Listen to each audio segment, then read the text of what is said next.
Would you stand, raise your right hand, and put your hand on this Bible, and repeat after me. I, state your name.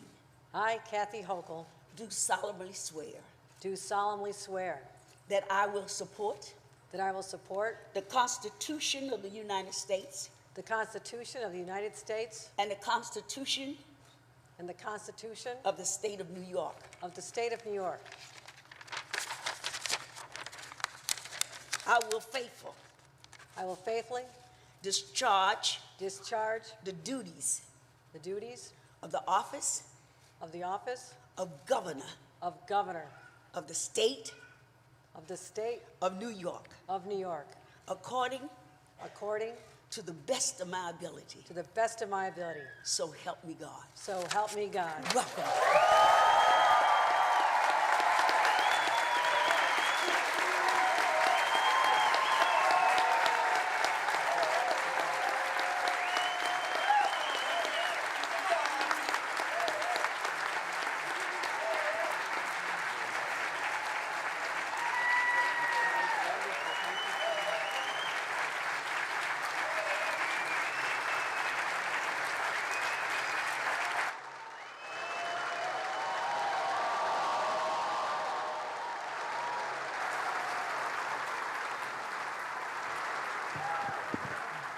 Love you too. Love you too. Wow. This is extraordinary. So extraordinary. I'm almost speechless, but I'm really not, because I've got to sit down and relax. We're going to be here for a few minutes because it took us a long time to get here.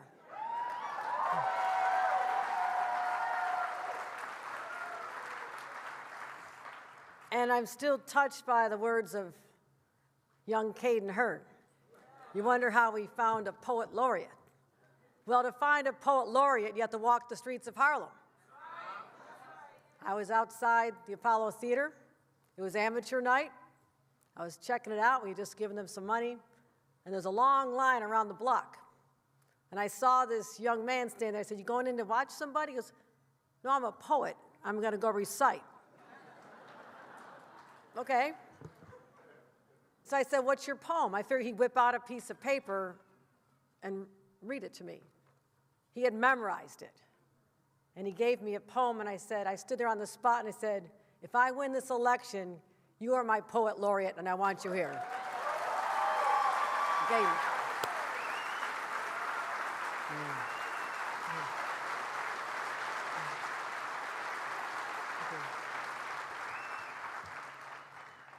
I want to recognize all the clergy for reminding us the presence of God in our lives. And I listened closely to all their words, knowing that in my heart I am stronger because of the influence of God in my life, and continue to seek his counsel through the Bible as I guide the people of the state.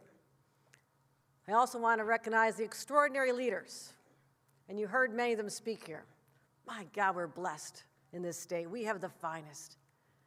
To have, first of all, the majority leader of the United States Senate as our own Senator Chuck Schumer.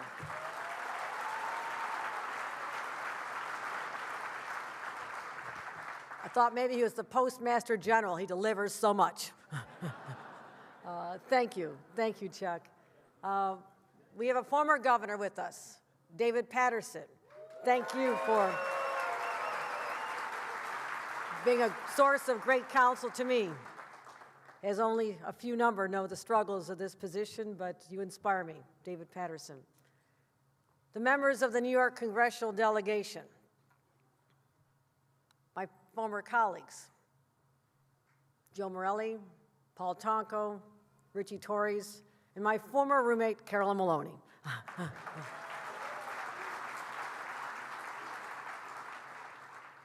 What can one say about Tish James? Well, Mama Dukes is our mother. We're clearly sisters. And we are kindred sisters in the fight for justice. So proud to serve with you, my friend, Attorney General Tish James. And a great person who embodies what a public servant really means, our great Comptroller Tom DiNapoli. Thank you for many years of service. Our leaders in the legislature, Speaker Kyle Hasty, thank you, my friend. Majority Leader, Andre Stewart Cousins, thank you for all you do for our state. The members of the state legislature, got a lot of work to do. Looking forward to it, I really am. I'm energized, and I thank all of you for answering the call to service as well. But I come out of local government, so I have to recognize some of my locals. I didn't have a place as big as this when I was in local government, but Mayor of New York is here. Mayor Eric Adams has joined us, and I thank you. Thank you for traveling here and being with us. Our district attorneys, our council members, Mayor Adams, Mayor Walsh, Mayor Spano, Mayor Sheehan, and county executives and elected officials from all over the state. I have to say I spoke to two of my leaders back home in Buffalo. Spoke as I have every single day many times for the last week or so. Mayor Byron Brown and County Executive Mark Polenkars truly wanted to be here. But they've endured a lot as well, and I want to thank them for being in the trenches together as we battle the deadly storm. Also, to the members of the judiciary, we look to you for leading our way, making the right decisions, and I'm proud of every one of you. To the Girl Scouts, 4-H students, young students we saw in the video, thank you. And to the men and women of labor who are with us here today. People often ask how I get through this. You know, it's kind of a rough and tumble job for a woman, isn't it? I said, I got steel running through my veins. My daddy was a steel worker. My grandpa was a steel worker. My uncles were steel workers. So I can handle this. Don't worry about me. But I know how hard the men and women of labor work every single day, and you make us proud. But let me get to the people I spend the most time with, although not as often as I'd like these days. The love of my life, New York's first gentleman, Bill Hochul.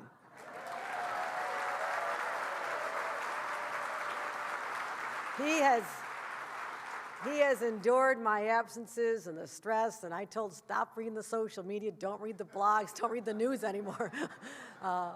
Because as a family member, you feel it deeply, right? All of us. Your family feels it almost deeper than we do because we asked for this. So to my husband, who's been with me since we were both assembly interns.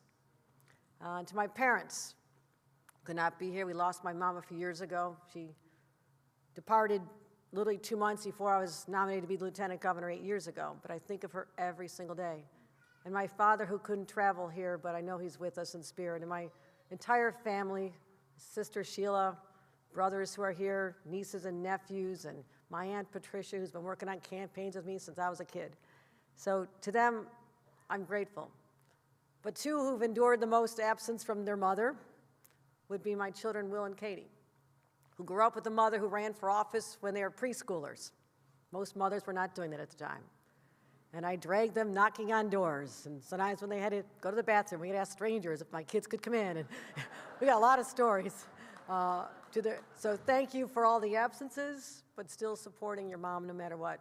And to your wonderful spouses, my own children, Christine and Matt, who've encouraged me also from the very beginning. And I think you all had a chance to hear from my granddaughter, Sophia. She thinks I'm really small because all I can do was see her on FaceTime every day. So I think she was rather shocked to see that Grandma was bigger than this. But she reminds me of our obligation to the next generation. When we think about time, I think about 2.5 centuries ago, George Clinton took this oath of office, the one that my husband just administered me on a Bible that was the family Bible of the Roosevelt family that went back to the 1600s. So we always reflect about history. But when Clinton was sworn in as governor, I can tell you right now, not a soul in that place would have ever dreamed that a woman would take that same oath in this state. And it's been a journey. And after that, 70 years later, a group of bold and really audacious women, and a few enlightened men, there's a lot of them around, like Frederick Douglass at the time, they gathered in Seneca Falls. Where's Seneca Falls? How do you find it without GPS? This was hundreds of years ago. But people found their way to this place, the crossroads of New York. And they stood up and they fought and they said, We're sick and tired of this existence. And they declared that all men and women are created equal. And they pursued the right to vote. Radical concept at the time, the right to vote. Women can't vote. If you read all the arguments, they're absurd. But since then, New York women have been the trailblazers for the rest of our nation, for they overcame every barrier to push forward despite all the odds. Names like Elizabeth Cady Stanton, Sojourner Truth, whose statue is in my office, Harriet Tubman, whose life story I read when I was 8 years old and I treasured it, the struggles this young woman did and ended up living in Auburn, New York for the last 50 years of her life. Susan B. Anthony, against the tides of her time, from Rochester, going around the country, friends with Frederick Douglass. And you heard Mama Dukes mention Shirley Chisholm. I was a young staffer on Capitol Hill. I knew Shirley Chisholm because she was actually buried in Buffalo. She fell in love with a man from Buffalo. I used to see her all the time. What an inspiration, standing up. Who would have thought a woman of color could run for president of the United States? But then we have Hillary Clinton, another New Yorker. She has been an inspiration to me from the very beginning. And then we think about the women who transformed the Supreme Court before it went in this direction. Justices Ruth Bader Ginsburg, Elena Kagan, and Sonia Sotomayor. And as I mentioned, we live among legends like Dr. Hazel Dukes, who is still to this day at 91 saying we still have that march toward justice. It's not finished yet. We're still working together. Each of the women I mentioned redefined leadership in their own way, and they paved the way for others to follow. And to be clear, it wasn't just because they're women that they made their mark. They embodied the courage and the character that still defines New Yorkers to this day. And above all, they were fighters. And now as I stand before you, humbled by this honor, I'm ready to take on the fight.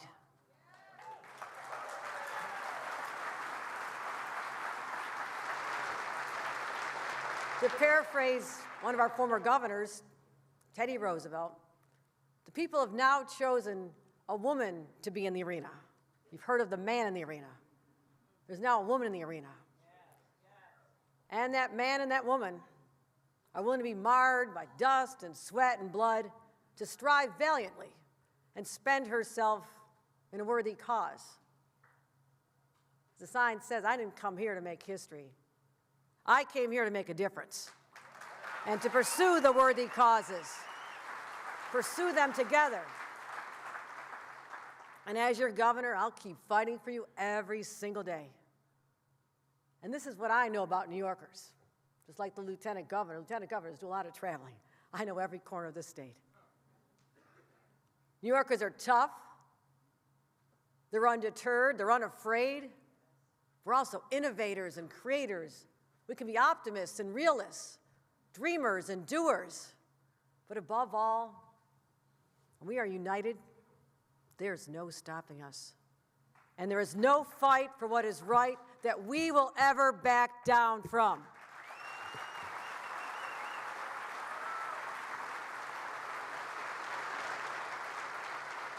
Now, those of you who will gather with us in a little over a week, I'll be presenting an ambitious state of the state, so I won't go into policy today. Save up for that one, it'll even be longer. But right now, there's some fights we just have to take on. The affordability crisis in housing and energy and everything. It's making life just too damn hard for New Yorkers. And the gun violence epidemic, my gosh. The loss of lives goes on and on. The rise in hate crimes. What happened here? Especially anti-Semitism, Asian hate, anti-LGBTQ hate, and the systemic racism that still persists to this day. Those are the fights we are called to take on. We must.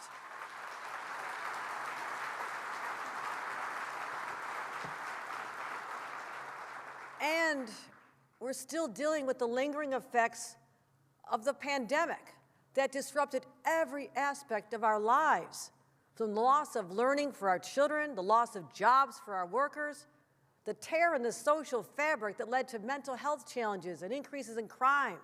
We're still reeling from all this.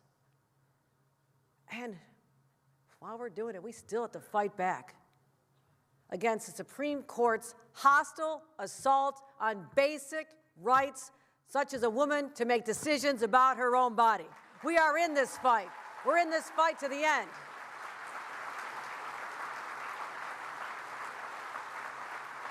And just as we are reflecting on history today, when history looks back on our time, the question will be to all of us in the present.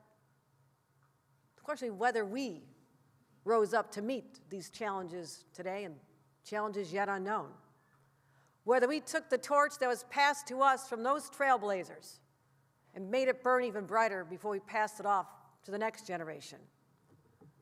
They'll ask whether we advanced the causes of social justice and the progressive values that have set us apart from all the rest. Standing before you, I know the answer is yes, because obstacles don't define us. Rather, it is the unparalleled courage and character of us that defines us as a people. So my confidence in the future is steeped in our glorious past.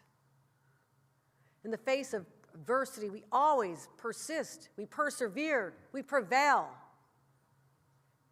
Think back when our young state needed to open up new markets. What'd they do? They achieved the most ambitious engineering feat in the history of our country by building the Erie Canal, creating upstate and transforming New York City from a little village to an economic powerhouse. And think about other challenges. When women around this country, as I said, faced oppression, the national women's suffrage movement was born right here, nowhere else but our state. And when events happened like at Stonewall, and the Triangle Shirtwaist Fire, and the fight for civil rights came here, we took on those fights. We fought for those rights, LGBTQ rights, workers' rights, civil rights. All of those causes found their national champions in one state, our state. No other state has that legacy.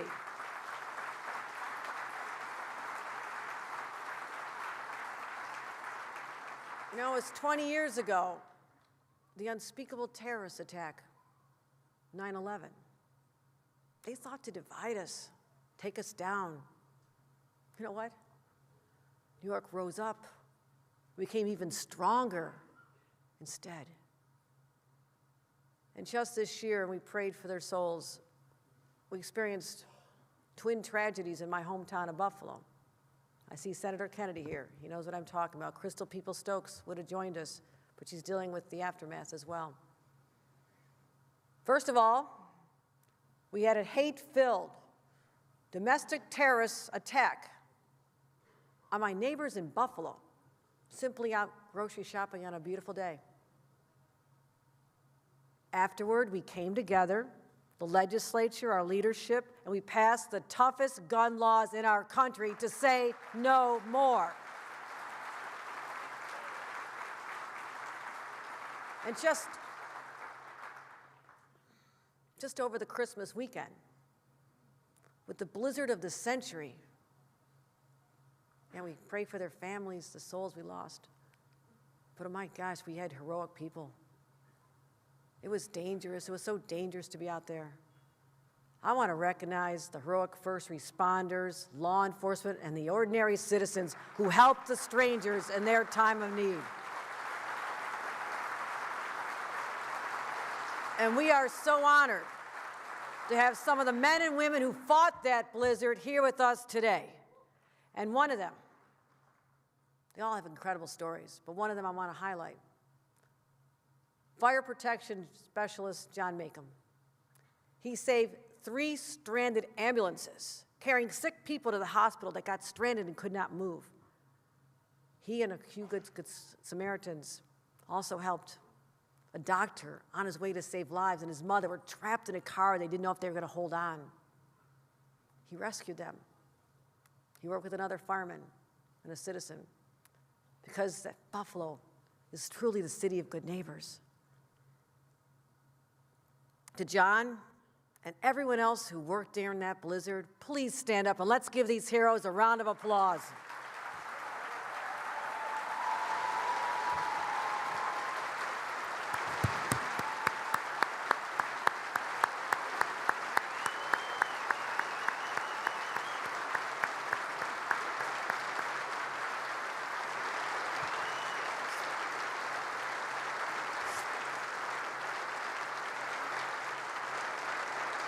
State Police, National Guard, State Fire, all of our agencies pulled together, and I'm so proud of what we did.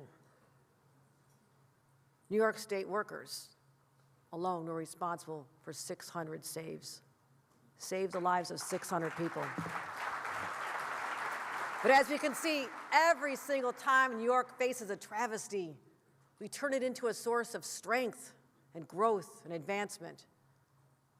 And these are the times that confirm my undying belief in the people of New York, moving in one direction, ever upward, because New York stands for something extraordinary: opportunity and ambition, compassion and tolerance, and the most fascinating people and places. Ultimately, a place where millions can come to build their lives, their families, live a good life. And that's why I'm energized. I'm enthusiastic to be in this arena, no matter what comes our way, because this is the New York I believe in, and the New York that I will fight for every day. And here's where we're taking the fight next.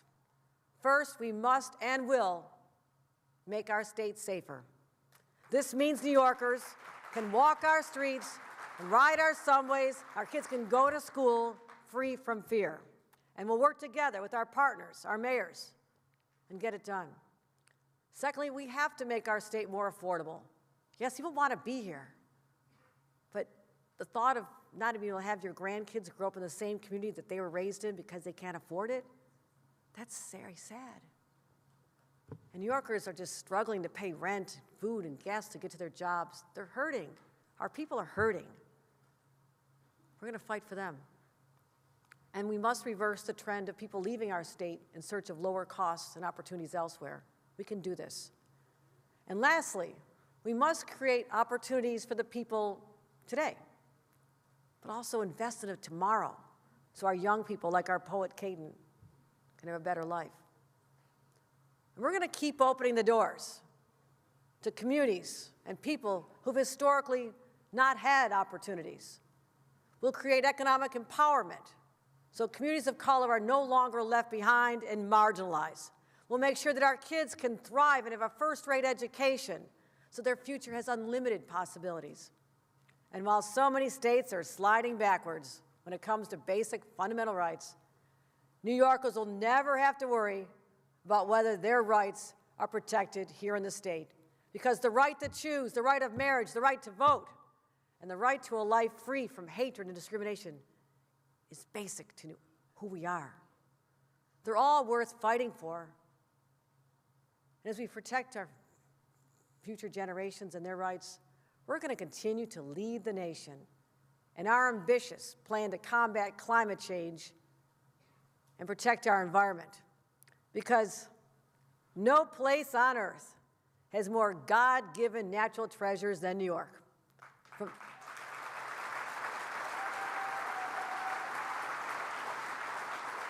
Just look at these images of New York around us, from the grandeur of the high peaks of the North Country, to the Great Lakes, to the storied Hudson River, and the majesty of the mighty Niagara, to the pristine beaches of Long Island. It's beautiful. So I'll fight for all that, but as I said, most importantly, I'm here to fight for the people. Everyone, no matter where they came from, how they got here. To those whose ancestors came here in bondage on slave ships, and others who saw opportunity and saw New York as a shining beacon, drawing millions from every corner of the planet, just like my impoverished grandparents left Ireland as teenagers, came through Ellis Island. And because of that, we are home to the most diverse population. People of every color, creed, national origin, and orientation call New York home. And for the next 4 years, our sole mission will be to lift up every New Yorker and make a difference in their lives, so their tomorrows will be better than their yesterdays. My friends, let me close with a few final thoughts. I may be the one standing before you, but this day doesn't belong to me. It belongs to the New York men and women who take care of the rest of us, the nurses and doctors who saved our people during a pandemic, the home health care aides who allow us to age and our parents to age in dignity, the teachers who are fighting so hard to get our kids back on track, and they're always asked to do so much more than just be an educator. We honor them. This day belongs to the waitresses. I'm a former waitress. I make really good chicken wings. The waitresses, the hotel workers, the union workers, and so many others. Sometimes they have to work a couple of jobs just so they can give their kids a hot meal, pay their bills during this cold winter. And this day also belongs to our law enforcement and emergency responders who wake up every single day, set their alarm, go out into the world, and they face the storms, the fires, the hurricanes, the flooding, the blizzards, and all the other risks to themselves, just so we can be safe in our beds at night. This day also belongs to the resilient farmers. My gosh, that's tough, tough business. All over the state of New York. Their food feeds the rest of us throughout this state. And to our small businesses, the owners, I helped my mom start a small business a long time ago. I know the struggles. You put everything, you put your hopes and dreams in your business, and sometimes things like a pandemic just knock you back. They're so resilient. We're here to help them because they add the charm and the character and the personality to our downtowns. And this day belongs to little girls and to young women who will grow up knowing that from this day forward, there are no barriers they can't overcome.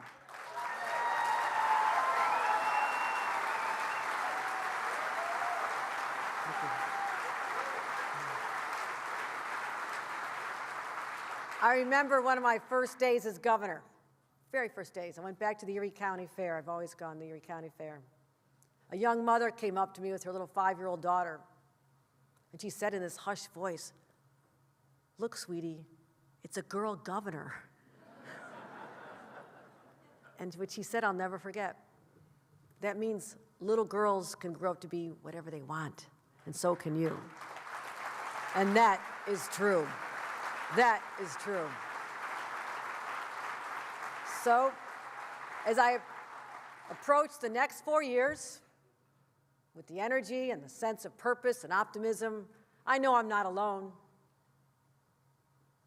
for I'm joined in that arena with others who will fight the good fights and the worthy pursuits that Roosevelt spoke of.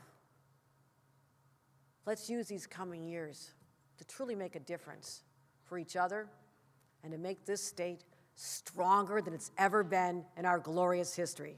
New York, just as you have put your faith in me, and I thank all the voters of New York, I also have faith in you. And to my very core, I believe there is nothing we cannot accomplish together, and so we will. May God bless New York.